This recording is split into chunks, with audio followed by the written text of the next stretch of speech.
2022 was a great year for Jamahal Hill.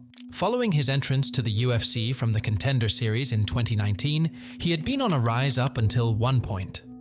On June 12, 2021, in his fight against Paul Craig, Jamahal was caught in an armbar that dislocated his elbow joint. The situation got even worse when the ref failed to see it, and Craig transitioned into a triangle, where he punched him until the fight was finally stopped. However, only 6 months later, he would return to the octagon to score a first-round TKO victory and follow up with 2 more finishes in his next 2 bouts, and the forthcoming events would greatly favor him.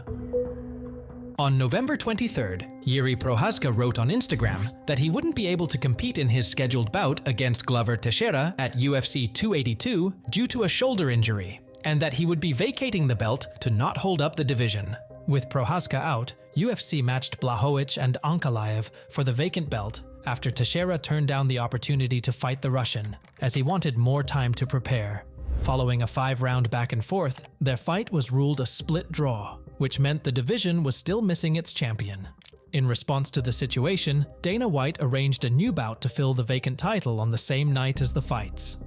But I guess the question is, what do you do now, right? I mean, vacant title, split. You do Glover versus Jamahal Hill in Brazil for the vacant title. Is that done? Done. As these events took an unexpected turn, neither fighter was expecting to be competing on a month's notice. However, it was a life-changing opportunity for Jamahal, and for Glover, who wasn't getting any younger, might have been the last chance at the title. Jamahal came into the fight well prepared and managed to put on a dominant performance against the former champ. He dominated Glover across all 5 rounds and earned the UFC championship to become the first champion coming from the Contender Series.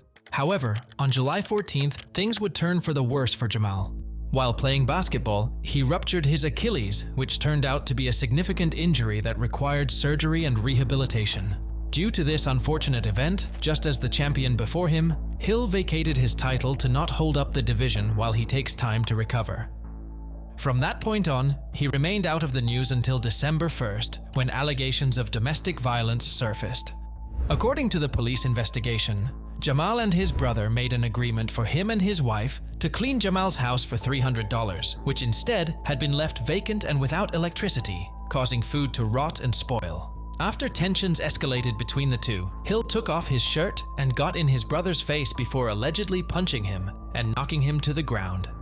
Police also reported that his brother had a tooth knocked out and a severe swelling. Jamahal later addressed these allegations on his YouTube channel. I will just say this, at this time, it is an open case. I've been advised not to speak on it. I just can't wait for the truth to be told in court, and I will wait for that day, and I look forward to that day. People who know me and know my character and truly rock with me and know who I am, hold on to that and stay true to that. And there's no clear evidence the incident developed the way it has been reported, and we are yet to hear the full story after the legal case is closed. However, this was not the first incident where Jamahal was seen losing control recently. Just 2 weeks prior to the fight with his brother, he was being transported to the UFC arena, along with other fighters, when their vehicle got caught up in the middle of a riot. Although fighters were innocent in this scenario, while other people in the van tried to maintain composure, Hill was seen having a strong emotional reaction and started live streaming to update fans on the situation. This seemed like a poor decision, as they started to antagonize him to engage in physical altercations with those blocking their van. Our bus is being attacked right now by some protest or something that's going on. They breaking our windows and all this and that. Don't listen to this dumb shit. Breaking y'all windows and shit, bro. Dumbass fans. Breaking y'all windows. They have no idea what's going on. Bro. Turn off. We don't need this. During the same period as this incident, he expressed his frustrations with fans for what he perceived as a lack of respect towards him. The problem is, you all talk like you have accomplished something even close to what I have. Sorry your life sucks, so you can't stand to see me winning.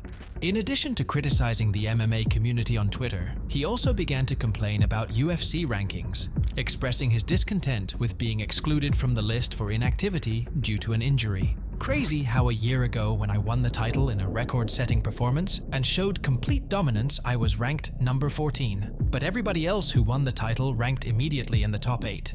His attitude towards others and constant complaints began to irritate fans, leading them to label him salty.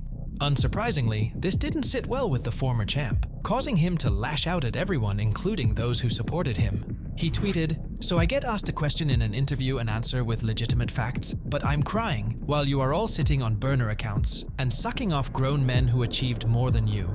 In response, the fans suggested the need for Jamahal to humble Alex Pereira, but he misinterpreted this statement and began going after him.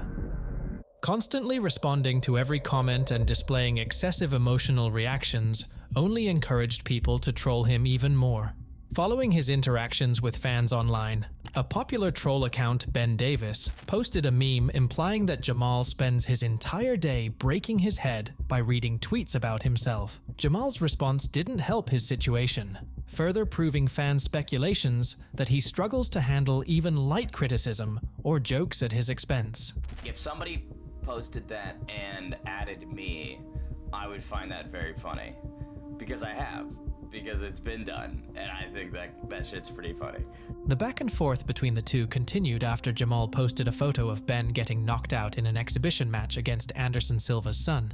I don't understand why me losing a boxing match to Anderson Silva's son when I don't box, and I showed up and I came to fight. Ben responded by downplaying Jamal's title victory, citing that it was against a fighter in his 40s. Sorry, if you got that worked up over a simple Homelander meme, when you're attacking people for no reason.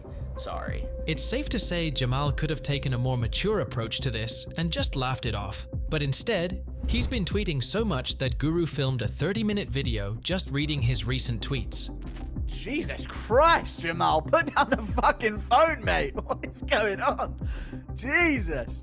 I'm still scrolling, brother. However, Jamahal addressed fans on his YouTube channel for being worried about him losing his mind over a couple of trolls. I had time the other day, so I decided that I wanted to be a little bit of a troll, right? So I spent the day trolling out some responses, sending some comments back, the same thing that a lot of y'all do every day. And people's response to that was, "What's wrong with him? Oh, he's unhinged. He's crazy. He's out of his mind."